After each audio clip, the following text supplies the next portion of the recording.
Keling, bir soniya ko'zlarimizni yumib, bolaligimizga qaytaylik. Dunyo keng, biz esa juda kichkina edik. Eslaysizmi?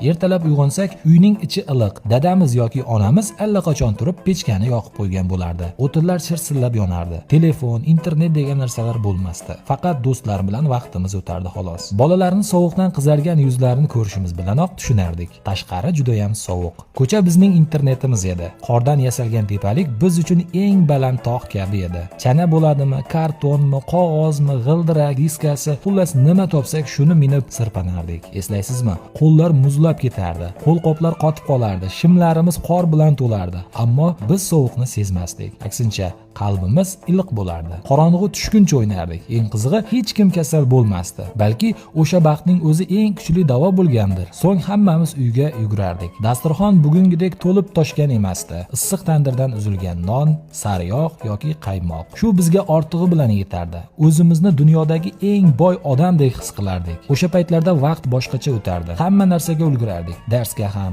o'yinga ham. Tashqarida haqiqiy qishning qahratoni, ichkarida esa chinakam halovat bor edi. Yoshlikka bir zum qaytara olgan bo'lsam, yoqtirmani bosishni unutmang.